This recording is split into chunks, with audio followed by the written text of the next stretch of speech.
Oi, gente, tudo bem? Vão entrando, por favor.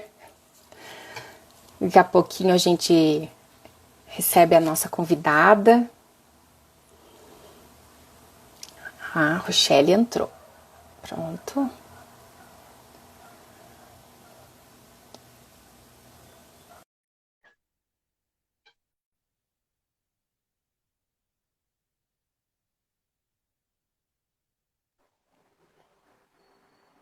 Olá! Oi, é Oi! assim mesmo? É assim mesmo? É assim mesmo, já estamos online, olha aí. Já estamos. Eu vou tentar ficar sem óculos, mas se eu precisar eu coloco, tá bom? Mas fique à vontade, tá em Tá casa. joia. Que bom te ver, essa conexão Ceará-Rio Grande do Sul, hein? Que delícia, que delícia. Só de ouvir a tua voz Pois, já parece que eu tô de férias até. Eu adoro essa não, terra, gente. pois Olivia, é lindo. é lindo, Eita, a né? galera já tá entrando. É. Deixa Então, olha só, coisa boa essa conexão, né? A nossa conexão do canal só tá ficando mais longe. A gente estava no Paraná nas últimas 2 semanas, agora com o Ceará, né? E hoje tu não tá na isso. rede, Rochelle, não tá na Não, rede. não, hoje eu tô aqui sentadinha igual uma moça elegante, esbelta. Então, tá, a gente estava conversando ali nos bastidores que esse tema, o tema de hoje, estão perguntando aqui, o tema de hoje é depoimento de crianças. A gente vai conversar sobre depoimento especial e antes do depoimento especial e como estão as coisas agora. Vai conversar sobre violência institucional, né? Esse é o nosso tema de hoje. Então, eu já vou agradecendo a presença de todos. Ó, a Lívia dizendo que tu cortou o cabelo. Eu vi ali, ó. Gostou? Eu já vou agradecendo a presença de todo mundo, da Rochelle especialmente, né, Rochelle, por ter aceitado, porque eu sei que falar desse tema é sempre complicado, a gente sempre fica, né, um pouco nervosa, um pouco ansiosa falando desse tema, porque ele é muito polêmico, né, ele gera muitas emoções, né, e muitas Exato, exato. reações também. Isso. Então a gente sempre nunca sabe o que nos aguarda, né? Quando a gente tem que falar Isso. sobre isso. Exato. A gente já está acostumada, né? Então, assim, não é à toa que nós estamos nesse lugar, né? Uhum. Então, quem se propõe a falar sobre depoimento especial, sobre violência institucional, que é algo muito novo, né? Então, assim, eu considero que está dentre, né, alguns seres humanos assim que tem um pouquinho de coragem, porque, né, Tem que ter, tem que não ter é coragem. fácil. É. Então deixa eu apresentar, né, esse momento aqui para vocês. Essa é a nossa quarta live já, gente. Tem muita gente acompanhando já desde o início. Então quero agradecer isso porque eu sei que tem algumas pessoas que acompanharam desde a primeira e as respostas assim estão sendo super positivas, né? Os feedbacks super positivos sobre as lives, sobre o e-book que foi lançado também semana passada. Então, assim, a gente está bem contente com esses feedbacks, né? Nós somos um canal recente, não tem muitos seguidores, mas eu vejo que a gente tem alguns seguidores bem fiéis, né? Bem parceiros. Então, a gente, o que nos importa é construir isso aos poucos, né, e de uma maneira consistente, que é esse é o propósito, né, da gente trazer informação consistente, científica, confiável para dentro da internet, né, o que a gente sabe que não é algo que está aí presente em todos os canais ou em todos os veículos de comunicação, né, então é esse o nosso propósito. Essa é a quarta live desse projeto. A gente só tem mais essa e mais duas, né, que vão falar de adoção e ato infracional. E a gente está promovendo em alusão aos 30 anos do Estatuto da Criança e do Adolescente, porque todas elas falam, né, de direitos da criança, de certa maneira, de diferentes direitos, diferentes princípios, mas sempre sobre o princípio da proteção, né, integral.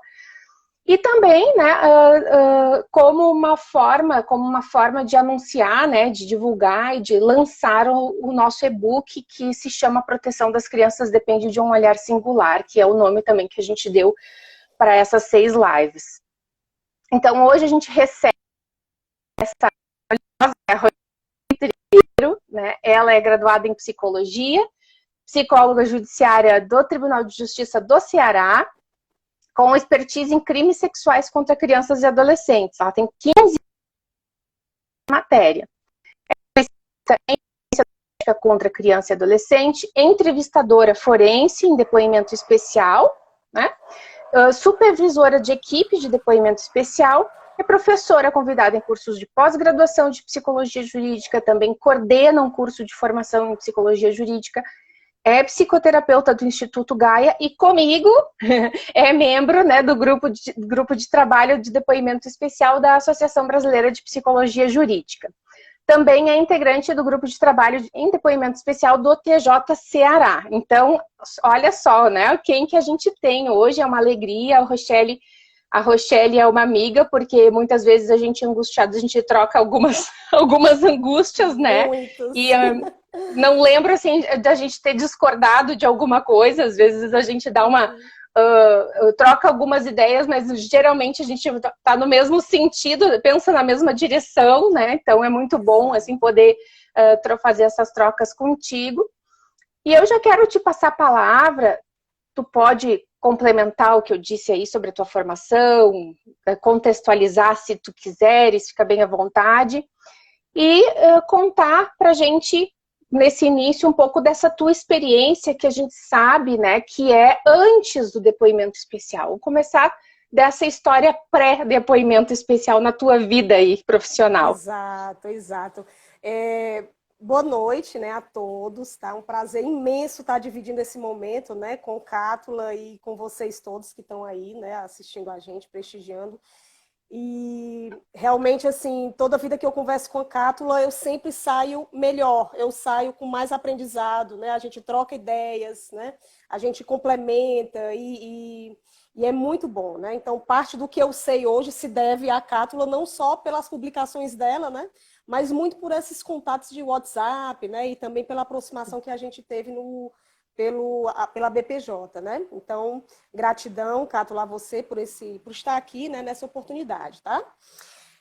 Eu só te peço, eu sei que você me mandou um roteirinho, né, pelo WhatsApp antes, mas eu confesso que eu deletei e aí te peço ajuda, tá bom? Para me ajudar aí conduzindo, porque Claro, 15 anos, claro. né, em uma hora não cabe. Então, eu tenho aprendido, tenho melhorado a cada dia, né, consigo, mas eu preciso de ajuda, tá bom? Então, caso eu fuja assim, um pouquinho do tema, tu me puxa de novo, tá? Puxa a Tá. cordinha aí para eu ficar aqui no sentido do que a gente combinou. Então, gente, eu vou trazer um pouquinho do histórico para vocês, né? De como eu comecei a me deparar com essa questão da violência institucional, né? Que é o tema da nossa live de hoje, depoimento especial e violência institucional. Então, diferentemente de muitos dos meus colegas, né, que conheceram o depoimento especial através de um curso de capacitação e aí eles já foram atuar como entrevistadores forenses, né? Eu fiz um movimento um pouco diferente, porque inicialmente eu passei 12 anos trabalhando com audiências tradicionais, né? Então, eu acompanhava as vítimas, né? Crianças e adolescentes, e testemunhas também, crianças e adolescentes, nas audiências tradicionais. Então, não existia esse espaço diferenciado, que é a sala de depoimento especial, que a gente já conhece hoje, a gente já atua, né? E eu ia para lá, para esse ambiente que é extremamente inóspito, extremamente opressor, perverso. Então, todos os adjetivos que eu puder trazer aqui para vocês, ainda é pouco para qualificar o espaço que é uma sala de audiência tradicional para uma criança que passou por uma situação de violência, em especial a violência sexual, tá? Então, a minha experiência vem desse lugar de transitar em audiências, né, da área penal, então, varas criminais, varas de júri, tá? Eminentemente, né? E a maior parte da experiência é com vítima de violência sexual, né? E então, gente, eu acabei aprendendo o que é violência institucional antes de aprender, né, como que deveria ser, né, a conduta adequada com aquela criança ou com aquele adolescente, né? E isso, assim, eu passei por muitos choques, né? Porque eu escutava aberrações, muitas, né? Eu até estava lendo o teu livro, Cátula, o e-book, e vi os casos, né? Os 3 casos do capítulo 4 que eu destaquei. E no terceiro caso, eu acho que... Não, aliás, após o terceiro caso, que você coloca as falas de alguns profissionais que você entrevistou, né? No seu pós-doc. E tem uma fala lá que eu disse, gente, se essa frase não tivesse sido eu que escolhi, Cátula coletou assim, eu me identifico total, que é justamente uma das profissionais que ela destacou a fala, traz que o espaço de ambiente de audiência, né, é muito ruim, né, muito revitimizador, né? E das barbaridades que essa profissional ouviu, que era um show de horrores. Acho que tem até essa expressão entre parênteses. E é isso mesmo, era um show de horrores, tá? Então, seria pouco tempo aqui eu estar trazendo alguns exemplos. Eu até perguntei à Cátula, né? Eu tenho acesso a esses escritos, essa coleta que eu fiz ao longo desses anos, mas só para exemplificar um pouquinho para vocês, alguns casos assim que não saíram da minha cabeça. Então, era uma criança de 5 anos de idade que estava lá, né? Foi chamada para uma audiência, né, tradicional, e o advogado se referia a ela como senhora o tempo inteiro.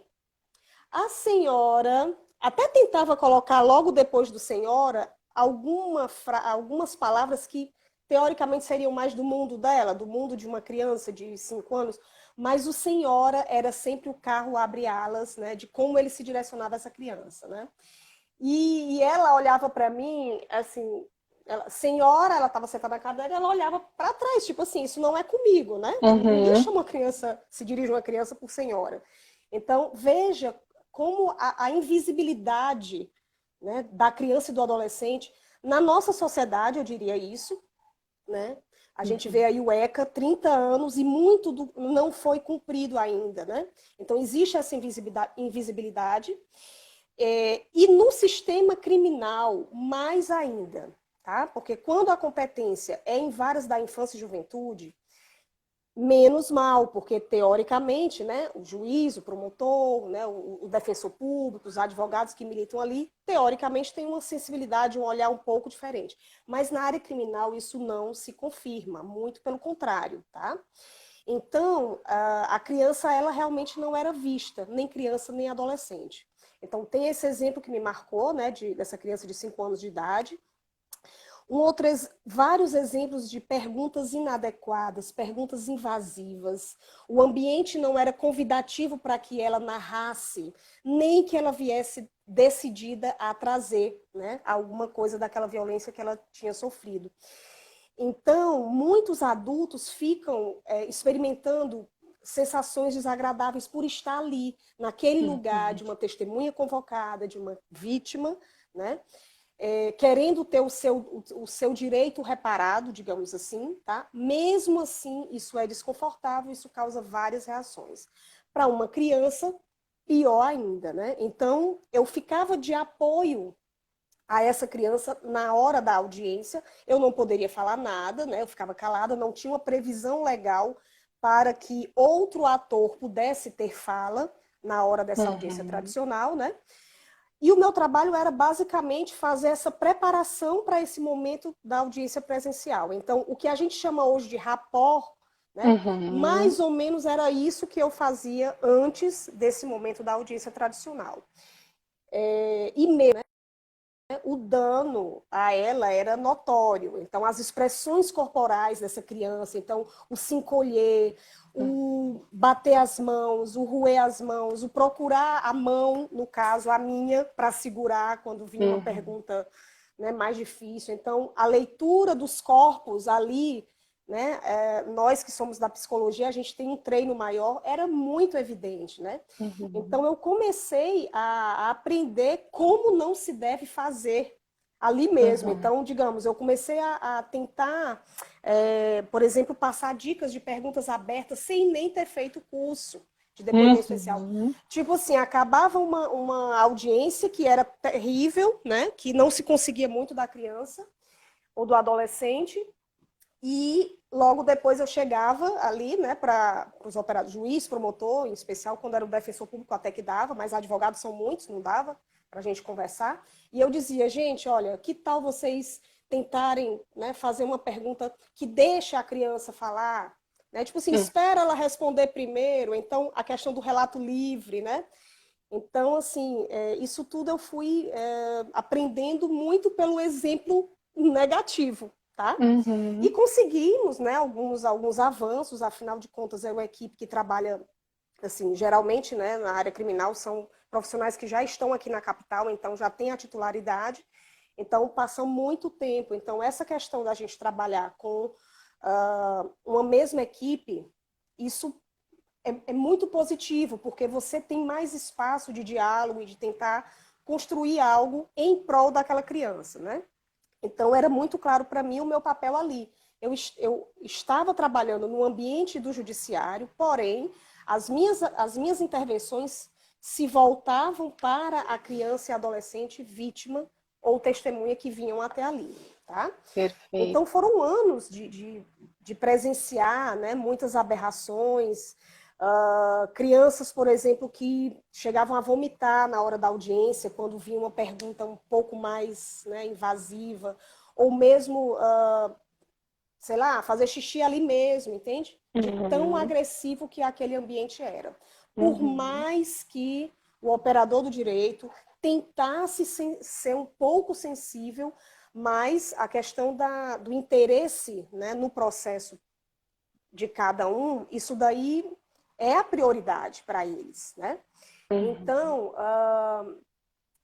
ao longo de todos esses anos, né, fui coletando todas essas experiências, até que, né, felizmente, eu conheci o depoimento especial e tive a oportunidade de fazer um curso com a Lilian Stein, né, lá em Porto Alegre, e alguns colegas nossos, né, acredito que estavam nessa mesma turma, Betina, a Vânia, que foi uma assistente social, né, que se aposentou do Rio Grande do Sul, acho que Marleci também estava nessa turma e tantas outras colegas, tá? E então, eu voltei para Fortaleza, de Porto Alegre, maravilhada. É isso, a gente vamos ter que unir forças para poder implantar.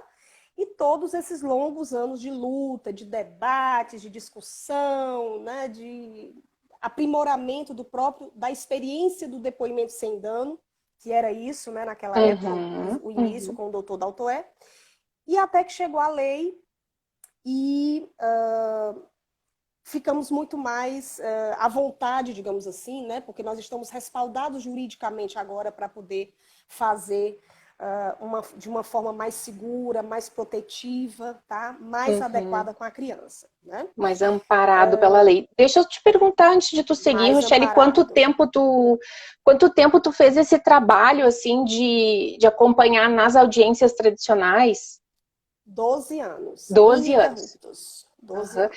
Com E tu audiência de segunda a conhece. quinta. E foi algum juiz específico que te chamou para esse lugar? Porque não é um papel que a gente costuma ter, assim, esse de acompanhar uma vítima em audiência, né? Sim, sim. Na verdade, quando eu fui trabalhar nessa seara, já era porque a Secretaria de Direitos Humanos da Presidência da República, à época, já estava em contato com a Tchau Hood, com o pessoal de Porto Alegre, né, para poder pensar em como, digamos assim, como trazer a lei, né, fazer com que esse projeto do depoimento especial, depoimento sem dano, se transformasse num normativo, né?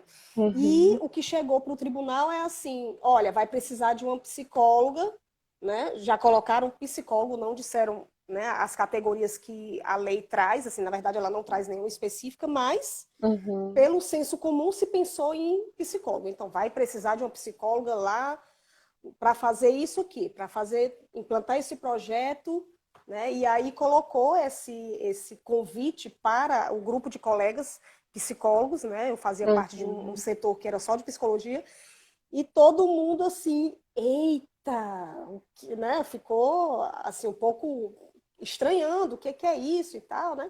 E como eu já tinha já tinha feito a especialização em violência doméstica na USP, né, com a Maria Amélia Azevedo, Viviane Guerra, então eu disse, é aqui que eu vou, né, sem Uhum. medo. E aí fui, né, encarar, desbravar, na verdade, assim, não tinha nada, né, construído, então toda a implantação do setor, né, os formulários que a gente usa, os instrumentais, Uhum. tudo foi ao longo desses 12 anos. E muita capacitação também, muito curso, muita troca, né?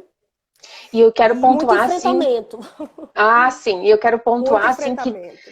né, parece, assim, que nessa época, né, tinha um espírito, né, como é que a gente diz, um zeitgeist aí, que estava fazendo uma análise crítica dessa condução, né, da audiência, percebendo aí, depois de um período de Estatuto da Criança e do Adolescente, percebendo que a criança merecia um outro lugar naquele momento, naquele espaço, né? Eu Exato, acho que foi uma exato. construção aí bastante coletiva até, mas eu quero pontuar, né, a presença e a crítica, assim, da doutora Veleda Dobik, né, que em 2001, antes parece assim que antes de todo mundo pensar sobre isso, ela vivenciando essas audiências, assim como tu vivenciou, né, ela sentia essa angústia, né, uma pessoa que tem uma empatia e que observava e sentia isso tudo e pôde expressar isso, né, numa literatura que ela produziu, para isso então ganhar aí um corpo, né, ganhar vida, para a gente pensar outras formas de escutar as crianças nesse contexto, né? Então acho que é super importante a gente lembrar da referência, né, que se construiu aí com a doutora Veleda para Exato. E, transformar. inclusive, eu vi que ela estava na sua live na semana passada, né? E Uhum. se ela estiver aqui, eu quero mandar um beijo grande para ela, cheio de carinho cearense, porque realmente ela, para mim, né, muito bem lembrado, foi a primeira pessoa que eu li alguma coisa sobre isso, né? Inclusive, eu tenho um livro Uhum. dela, acabei na pressa não separando, porque eu queria mostrar aqui, né? Mas, assim, gratidão à doutora Veleda, É. né? Inicialmente, acho, salvo engano, foi uma monografia, um Uhum. trabalho de conclusão de curso, né? Foi, Que ela foi. trouxe aí toda essa reflexão. E aí eu não sei a sequência, se o doutor Daltoé já leu a doutora Veleda, eu não sei como é que foi isso, mas ela foi realmente a primeira pessoa que eu vi, que eu li algo Uhum. sobre isso, né? Então, Uhum. até hoje Uhum. eu cito, né, quando eu vou por aí É. falando disso, né? Então, muito, muito, muito bom, né? Ter Eu essas tive essa pessoas honra nessa aí, luta. para mim é uma honra de ter escrito um artigo com ela, onde a gente contou a história do depoimento especial, né, essa história, e para mim foi uma honra aí que eu conto que a gente tinha estudos noturnos na casa dela, eu era vizinha dela em Porto Alegre, né, então Ah, a gente se encontrava, eu ia até o apartamento dela ali, uma rua atrás da minha, aham. né, andava uma quadra assim, e já estava no apartamento dela para a gente estudar e muito aprendi com ela assim sobre isso. E a gente construiu esse artigo e tenho um grande orgulho de ter, né, isso na minha história, né, essa experiência Exato, maravilhosa, exato. assim, maravilhosa. Muito bom. Então conta E pra gente, Rochelle, agora da implantação do depoimento especial aí e dessa tua experiência, as diferenças, as mudanças no teu papel, né? isso. E aí, então, vários cursos, né? Os que iam aparecendo de entrevista forense, né? Esse primeiro com a Lilian Stein, e aí eu nunca sei se é Stein ou Einstein, a pronúncia, tá? Mas dá o desconto aí. Mas o primeiro foi com ela, Uhum. E aí, logo depois, já veio, né, o CNJ nessa parceria com a Childhood, né, e outros cursos também que, né, aconteceram, né, pelo próprio CNJ, pela Childhood. Ano passado, nós tivemos a última capacitação aqui, que foi Marleci e Rosemary, né, formadoras do CNJ. Reginaldo também foi o primeiro, né, nosso colega também da BPJ e do Distrito Federal. E é um campo em que você tem que estar assim, imerso, porque é muito novo, tem muitas ainda armadilhas, digamos assim, né? Armadilhas que desafiam a proteção para a criança, tá? Então, o que eu vejo hoje, Cátula, depois desses anos todos, é assim, a luta ainda é grande para fazer com que, para mostrar que essa criança é a protagonista do processo. Entende? Ela saiu de um lugar em que ela era como é que eu quero dizer, uma fonte de informações meramente, né? Era isso que o judiciário queria dela, né? Antes da lei. E a lei vem para dizer, não, ela é o centro, ela é uma pessoa que, sim, tem informações que nós queremos, mas ela é um sujeito de direitos. E aí a própria lei, o decreto, né, associada a outros normativos, ECA, Estatuto da a Constituição Federal, convenções internacionais, tudo isso neste conjunto para dizer a criança é um sujeito de direitos. Ela é a protagonista, né, dessa situação. Tá? Ela não é só uma fonte de informação em que você extrai ali e tchau, não se preocupa com ela. Né? Não é isso, não é essa a proposta da lei. E eu sei que a lei foi, né, sancionada em 2017, né, nós estamos em 2020, muito pouco tempo.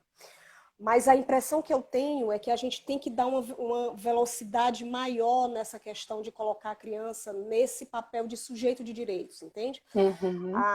O desafio ainda é muito grande, né? Então, quando você me convidou, eu já vinha elencando alguns pontos que eu digo assim, olha, a gente tem que olhar para isso aqui com cuidado, porque caso a gente não tenha esse olhar, o depoimento especial ele não vai ser totalmente protetivo, tá? Então, hoje, com muita segurança, eu digo aqui que o depoimento especial em si não basta para poder proteger a criança. O rito, ele, de uma forma recortada, dentro de um processo, no caso, na área criminal, na área penal, não basta, né? Então, hoje, a gente vê ainda muitas violações que, se não tiver alguém antenado ali, sintonizado na proteção integral, no princípio do melhor interesse para a criança, isso se torna só mais um procedimento, entende? Então, eu não sei se a gente vai ter tempo, mas o meu olhar hoje é esse, é assim, resumindo, só o depoimento especial não basta. Tá, Isso por si só não é protetivo. Eu vou voltar um pouquinho, porque pode ser que tenha alguém aqui que né, precise entender um pouquinho melhor, mas o que a gente está falando é, então, desse método, né, que é o depoimento especial e que busca, então, levar a criança para outro espaço, que é mais acolhedor e que vai ser entrevistada, então, por um entrevistador forense treinado para isso, né? Esse entrevistador tem uma qualificação específica, tem sido aí assistentes sociais, psicólogos e pedagogos também mais recentemente. E lembrando, o Jean pediu para a gente nomear aqui, para a gente trazer o posicionamento do Conselho Federal de Psicologia, assim como do Serviço Social, que a gente pode lembrar, que ambos são e continuam sendo contrários à atuação dos seus profissionais no depoimento, né? Então, a gente, né, enquanto grupo, enfim, que estuda, a gente acredita, né, vou falar por mim, a Rochelle pode complementar, mas a gente acredita que a nossa atuação é possível sim, de forma ética, né, e que a gente tem a contribuir nesse campo por todo o conhecimento que a gente constrói desde sempre, né, na nossa formação, todo o conhecimento que a psicologia, que a gente pode falar da psico, porque nós somos psicos, né, que o conhecimento que a psicologia traz e que favorece, né, essa atuação, que favorece a condução de uma entrevista, e além da condução de uma entrevista, um antes e um depois, né, que é tão importante. Então, isso que a Rochelle está falando, que só o depoimento não basta, porque o depoimento é mais do que aquele momento ali onde se fala sobre o crime, né? É um antes, um depois que está integrado e que tem que estar articulado aí com outros olhares, né? E também com até outros serviços, enfim. Exato. Então, só para a gente fazer essa ponte, né?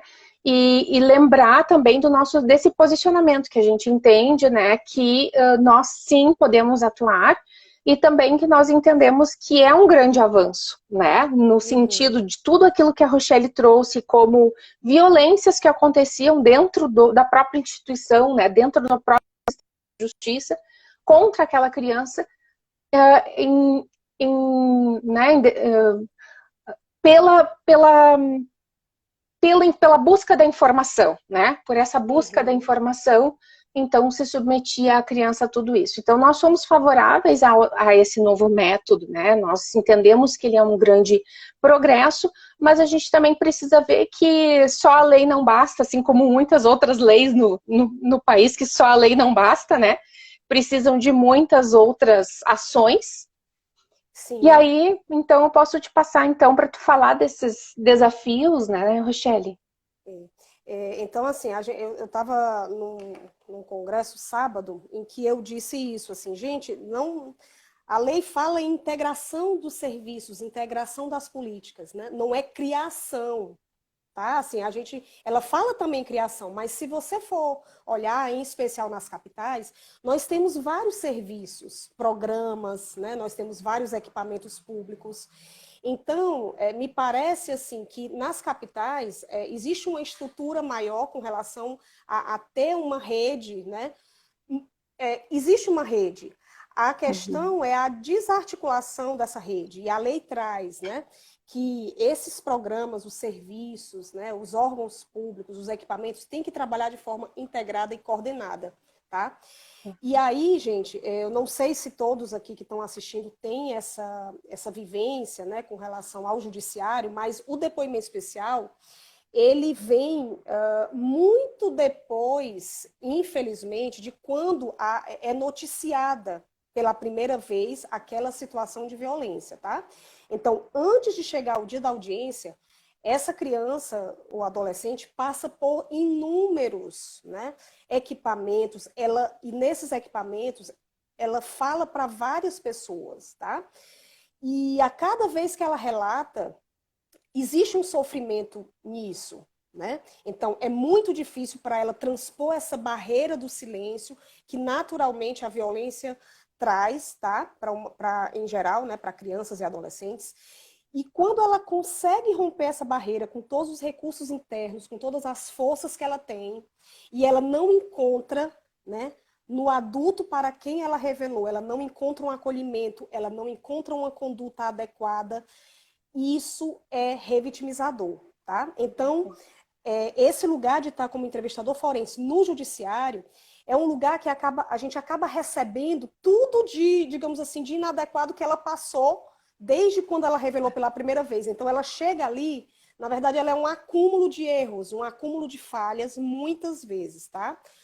Claro que muitos profissionais na rede são profissionais excelentes, fazem o seu trabalho da melhor maneira possível, né, precisando avançar na questão da articulação. Mas ainda é muito frequente a criança chegar, eu vou dizer assim, destroçada, né, nesse sentido de não ter recebido essa intervenção adequada, tá?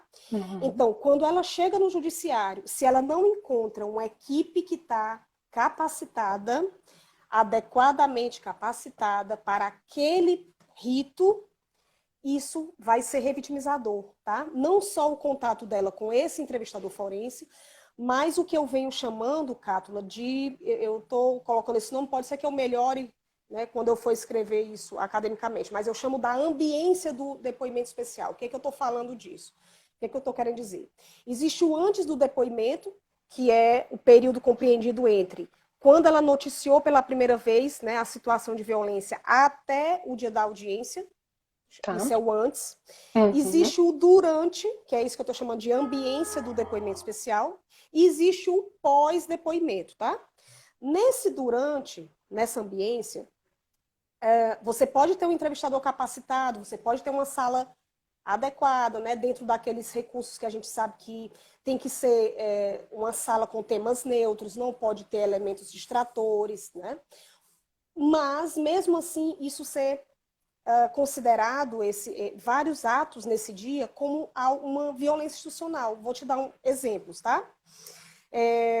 Quanto tempo essa criança fica esperando para ser atendida? No dia que ela chega, mandado de intimação sai para ela comparecer 9 horas da manhã, exemplo. Uhum.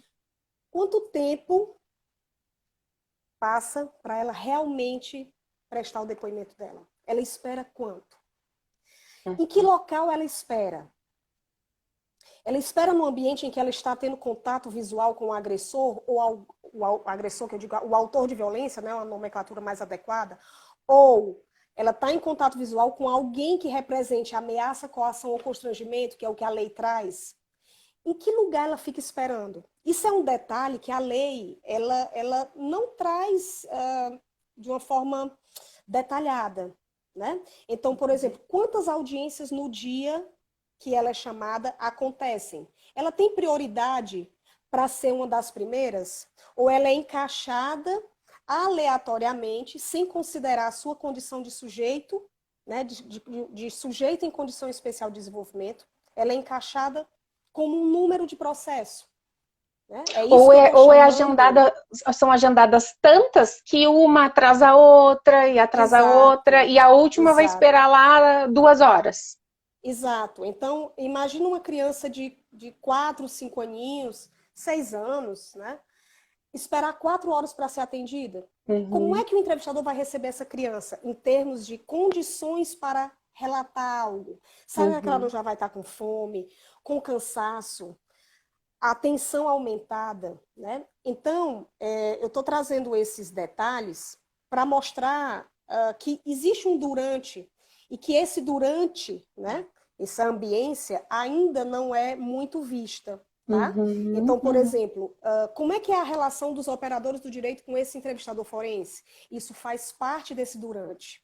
Como é que o entrevistador forense se utiliza da sua autonomia? Será que ele sabe que ele tem essa autonomia? Será que ele consegue fazer uso dessa autonomia, respaldado na lei, respaldado no seu código de ética, quando se está falando de psicólogos e assistentes sociais, né? Por exemplo. Então, são essas questões que eu falo assim, olha, isso é muito importante, a gente tem que avançar nisso. Né? E outros exemplos, como, por exemplo, a gente sabe que existe uma expectativa no relato dessa criança. Fica todo mundo preparado, todo mundo ali diante de um caso, que provavelmente é uma violência, um crime hediondo, todo mundo está louco para ver o depoimento dessa criança, querendo que ela narre os fatos para seguir aí, né, nessa questão da proteção dela, da responsabilização do autor e tal. Só que essa expectativa nem sempre ela acaba se confirmando. A criança pode não querer trazer nada naquele dia. Ela pode não querer falar, ela pode querer fazer uso do direito de silêncio que ela tem. E outros casos, isso é ambiência, entende? Isso eu estou chamando de ambiência, mas me perdoe, acho que a gente vai encontrar um nome melhor para isso, mas é o do durante o depoimento. Ou pior ainda, viu, Cátula? Quando essa criança traz uma versão diferente do que está lá nos autos. Aí é que são elas. Como é que o entrevistador conduz essa situação? Como é que a sala de audiência lida com essa situação? E isso é a relação entrevistador forense e sala de audiência. Porque você não pode invadir essa criança, você não pode sugestionar, né? Você não pode pressionar. Nada, eu ia dizer uma palavra que é confrontar, que eu vejo assim né? Isso pode acontecer, porque na pesquisa do doutorado apareceu isso também, né? Do pós-doc, que era confrontar. Então, quando a criança traz essa versão diferente, mas espera aí, tá mentindo agora ou mentindo, Exato, né, antes? exato, Tu né? mentiu agora, mentiu antes? Uhum. Tá mentindo agora ou foi Quando? naquele dia? É. Né? Então, Mas olha o que que que tu lugar que a disse gente lá? coloca, né? O que que tu disse na delegacia? Não foi isso, né? Então a gente tá ali para, Exato, eu entendo assim, até eu acho que a gente tá ali com um escudo, né? Eu acho que assim, exato, eu me enxergo assim às vezes como um escudo para que isso não chegue lá na criança, né? Nesse exato, tipo de, exato. de E aí, atitude. assim, ainda bem que hoje a gente tem uma literatura, né? A gente tem normativos para poder fundamentar por que, que uma pergunta ela é inadequada, por que, que ela não deve ser repassada, ou como ela pode ser transformada, ela pode ser revista, né? Porque o papel do entrevistador forense, eminentemente, é fazer a adaptação das perguntas, né? Assim, é algo muito importante. O primeiro momento, que é o relato livre, conduzir essa fala da criança, né, de uma forma que deixe-a relatar da forma dela, no tempo dela. Pronto, isso é uma primeira parte. A segunda parte é receber essas perguntas da sala de audiência e adaptá-las para o nível de desenvolvimento da criança, o nível de linguagem dela, dentro de condições que ela consiga, né, compreender e dar uma resposta que seja, digamos assim, mais fidedigna, né? Isso que a gente pretende quando a gente usa um protocolo de entrevista forense, né? Então, e outra tarefa do entrevistador forense é também identificar aquelas perguntas que não tem nem como ser transformadas, né? Porque quando a gente faz um curso de capacitação em entrevista forense, a gente consegue transformar uma pergunta revitimizadora dentro do formato do protocolo. Então, por exemplo, vou colocar aqui uma pergunta clássica que, pelo menos assim, né, o que eu vejo, a maioria dos juízes já corta lá, já indefere, com relação à vida, a contatos sexuais anteriores da criança. Se ela era virgem ou não, se ela já tinha beijado ou não, se ela gostava de menino, se é um menino que gostava de menino, menina que gostava de menina. Então, essa invasão de privacidade, né, dizendo respeito a um momento anterior da vida da criança que não nada tem a ver com os fatos. Então, a gente pode transformar uma pergunta dessa, só que ela não é adequada, porque ela é invasiva, ela é revitimizadora e ela não tem a ver com o que está sendo investigado naquele processo. Né? Então, olha Perfeito. só a sacação que o entrevistador forense tem que estar o tempo todo. Né? Assim, é um escudo, né? Mas eu digo assim, é alguém que está sintonizado o máximo que ele puder na proteção daquela criança. Né? E aí, obviamente, o diálogo entre ele e o juiz, essa díade, ela tem que ser de sucesso. Ela tem que ser de sintonia, porque senão isso não se volta em proteção para a criança. E aí a gente tem um ponto, tipo assim, um calcanhar de Aquiles, né? Por quê? Porque nós sabemos que não se avançou tanto ainda como deveria com relação à capacitação dos operadores que estão na sala de direito. Nós temos muitos entrevistadores, né, muitos cursos para entrevistador e tal, e tal, e tal, mas eu acho que falta avançar também na questão da capacitação da sala de audiência. Né? É Então, vamos verdade. sim fazer contato com a Defensoria Pública, vamos lá oferecer né, um espaço de que a gente possa levar aí, né, algumas questões, a OAB, por que não, né, o próprio Ministério Público. E isso é também um ponto que eu chamo a atenção, que, olha, ou a gente cuida disso o quanto antes, ou então o depoimento especial ele não vai conseguir ser tão protetivo. Né? É verdade. E eu E trago aqui a temos outros experiência, pontos, né? só para te dar um exemplo sobre isso, e dar um exemplo para o pessoal aqui, quando a gente percebeu isso muito na prática, quando a gente teve quando o tribunal ofereceu, né, a partir lá da Marleci, das colegas, né, a qualificação de promotores e juízes, e a Marleci misturou em algumas turmas, foi super legal, com técnicos, juízes, né, juntos na mesma turma, e isso foi sensacional, e a gente percebeu, assim, a mudança no comportamento, né, nesse comportamento de indeferir esse tipo de questão, né, de entender, né, esta lógica diferente de proteção mesmo, né, de colocar essa vítima em outro lugar.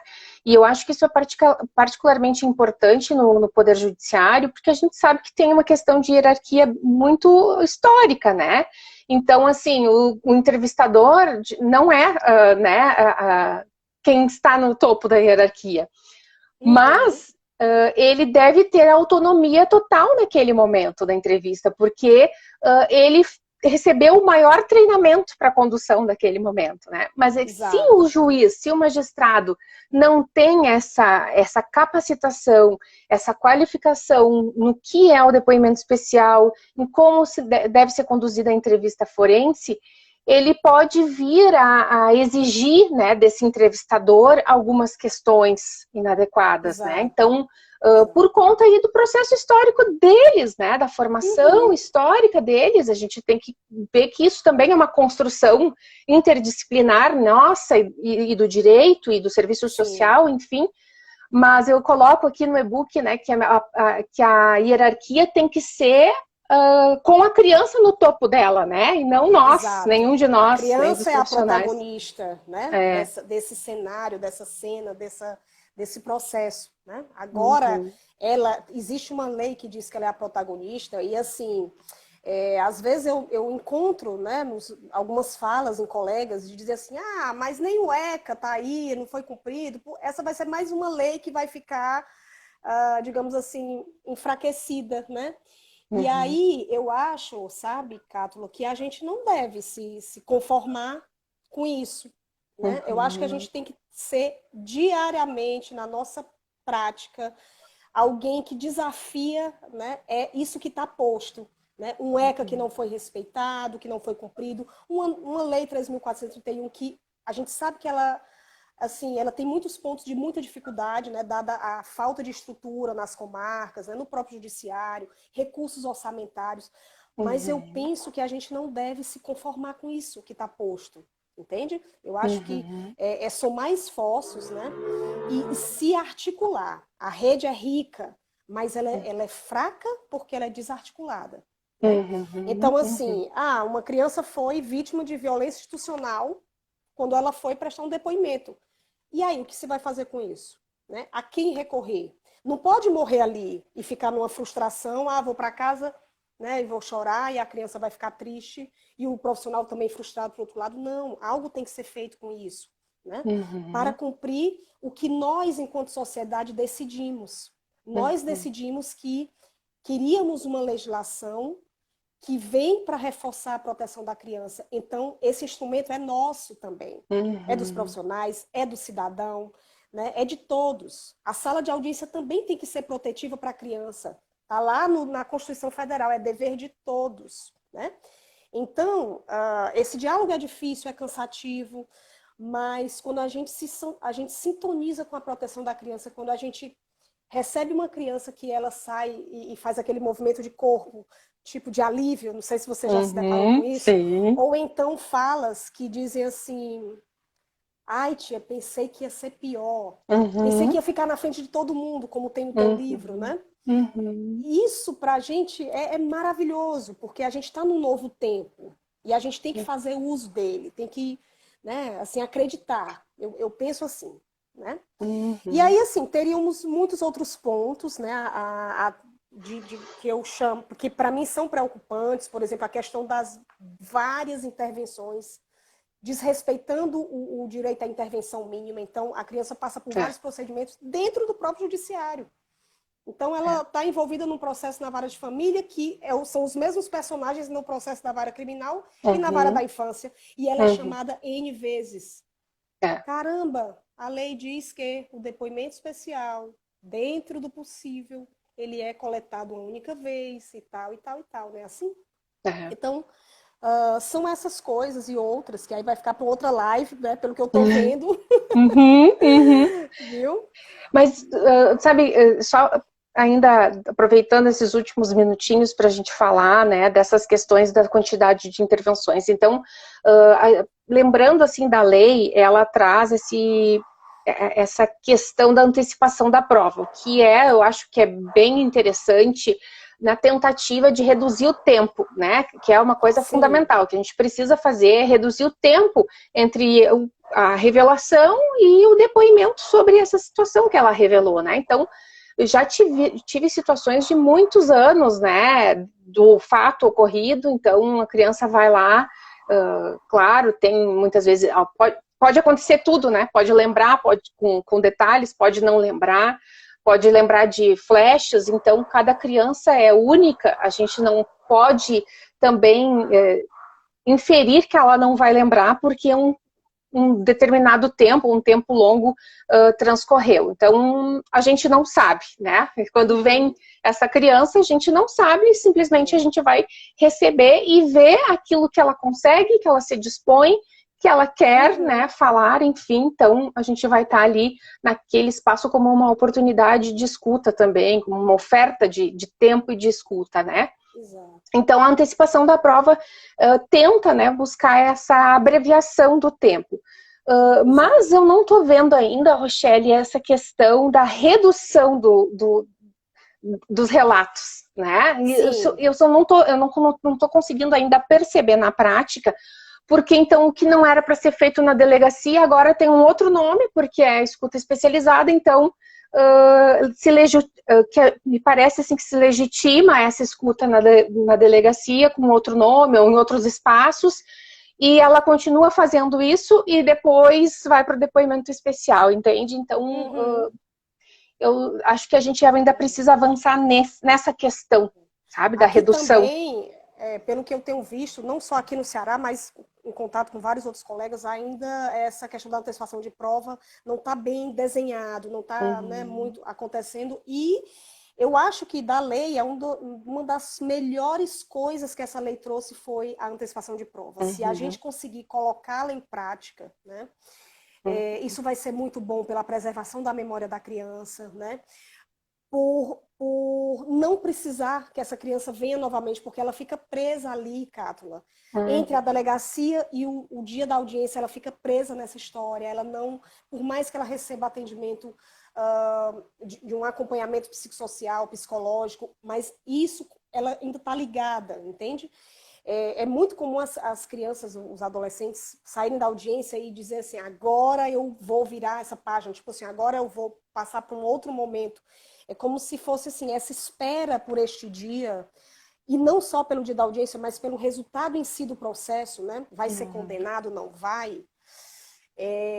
Isso aprisiona a pessoa, aprisiona a família, aprisiona a vítima, né? Então, eu acho que a antecipação de prova é maravilhosa, mas realmente eu não tenho visto ainda, tá? E uma outra coisa, só complementando isso que você falou, a antecipação de prova, ela vai fazer com que diminua o efeito da pressão familiar para a mudança do relato dela. Então, é muito comum, depois de 5 anos, a estrutura familiar, os interesses da família, as novas vinculações que aconteceram, se voltar em pressão para a criança, né, para o adolescente, para que ela traga uma outra versão, né, diferente do que está lá nos autos, né?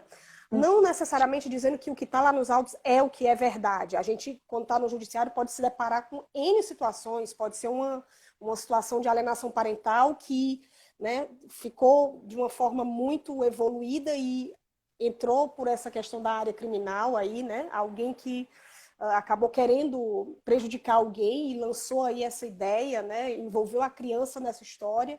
A gente pega de tudo, né?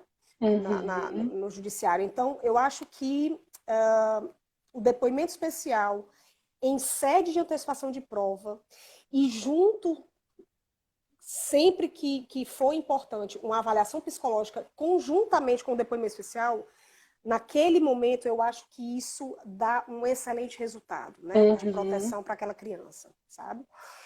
Então, assim, muito a caminhar, né, nós temos, já avançamos um bocado, mas a gente tem muito mais ainda para andar, né?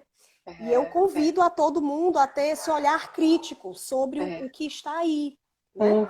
Então, o depoimento especial é lindo, é maravilhoso, a lei é ótima, mas só isso não basta. Só o amor não basta, já ouviu isso?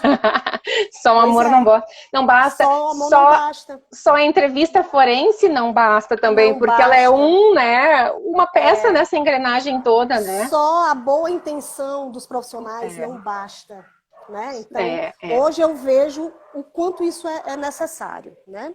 Rochelle, é isso, não sei o que mais. Tem muita olha, coisa, mas não dá tempo. tem um monte de coisa a mais, mas nosso tempo já está se esgotando. Então, eu quero que tu fale se tu tem aí algum projeto em vista, né? Alguma aula que tu vai dar, algum curso aí para convidar o pessoal. Olha, tem uns cursos aí, uns convites, né? Que eu não estou agora precisamente, mas assim, agora nesse segundo semestre eu vou estar sempre divulgando aí, tá bom? E quero escrever sobre isso, sobre essa questão da violência institucional, né? Eu tenho muita coisa coletada, então está na hora de colocar isso no papel, né? Compartilhar com as amigas, tipo assim, a Cátula, por exemplo, né? A Lívia, a Beatriz, o Reginaldo, né? O João, então nossos colegas da BPJ. E é isso, né? Assim, o livro tá lindo, viu? Quero deixar aqui, fazer uma propaganda, um marketing. O livro da Cátula, o e-book, A Proteção das Crianças Depende de um Olhar Singular, tá lindo.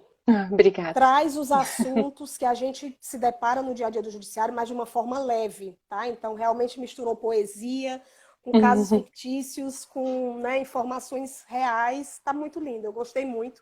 E o meu xodó é o capítulo 4, que fala da violência institucional. Porque assim, eu estava há muito tempo querendo escrever desta maneira, né? Porque a gente, na vida acadêmica, é aprisionado. Nós somos aprisionados ali numa forma, né? Então, e também na escrita técnica, como no livro ali que eu tenho também junto com a Sônia, também tem uma forma muito específica, né? De esse aí, olha, Rochelle. Então, a gente também tem uma forma muito específica de escrever, né? Então, há tempos eu queria aí ter uma liberdade de escrita e aí, então, estamos bem contentes e muito felizes também com o teu feedback, Rochelle, que ótimo, essa live foi excelente. Eu convido vocês, então, para curtir, né, a página da Rochelle, para estar vendo que cursos que ela vai dar, como é bom ouvir ela, né? É sempre bom estar em contato com ela. Eu tenho essa oportunidade, essa grande né, possibilidade aí, é um presente estar no contato contigo aí, cotidiano, né? Então, é um presente para mim. Né? Um presente da vida, eu acho que a gente ter se encontrado, né? Assim, eu, você e outros colegas que militam Lívia, nessa Reginaldo. luta, né? Exato, né? O próprio Jean, né? E tantas outras, né? O Jean, eu vi o Jean passando aqui, eu vi também, querido. Ele já veio aqui, né? E tantos outros colegas, né, assim, do serviço social, né, a Doêmia, a Marleci, né, a Doêmia estava aí também, querida. Estava aí, né, pois é, né, a Caritas, uma amiga minha também que, nossa, né, uma grande parceira, trabalhou muito tempo junto nessas audiências tradicionais, né, ela deve estar por aí. Enfim, eu acho que quanto mais a gente conseguir conquistar as pessoas para vir para essa causa, melhor. Então, gente, curtam também o canal, quem não curtiu ainda, e quem se interessa pelo e-book está lá na bio do canal, que é na entrada ali, tem um linkzinho. A gente ainda está com alguns exemplares com um desconto, né, que a gente está dando para os 100 primeiros, mas já está andando, a gente está chegando lá, então ainda tem alguns exemplares com esse desconto, tá? Eu agradeço muito, muito a presença de todo mundo, a gente teve mais de 100 pessoas, Rochelle, nos assistindo. A live vai ficar disponível, o Matheus está lembrando aqui, a live vai ficar disponível no Insta e no YouTube, então dá para assistir, dá para compartilhar depois com quem vocês acham que precisa ouvir, né? E, nossa, a gente teria muito mais assunto, né, Rochelle? Mas a gente precisa terminar. Muito mais, muito mais. O objetivo foi deixar um gostinho de quero mais, né? Para quem nos assistiu. E aí, assim, gente, o tempo é pouco, tá? Mas, olha, eu estou à disposição. Caso eu tenha falado alguma coisa que vocês não entenderam bem, que não chegou muito legal, estou à disposição. Me procura, tá bom? O Cátula. E aí, o que a gente quer é realmente esclarecer, né? Toda essa situação polêmica, né? Com os conselhos, né? Da própria intervenção no dia a dia, tá bom? Estou à disposição para esclarecer qualquer coisa. E nós também por aqui. Até a minha chefa antiga estava por aí nos assistindo. Antiga porque dá do outro trabalho, né? Do outro trabalho. Gente, um beijo para todo mundo. Muito obrigada. E nos acompanhem aí nos nossos canais. Rochelle, brigadão. Beijo. Tudo de bom. Boa noite. Igualmente.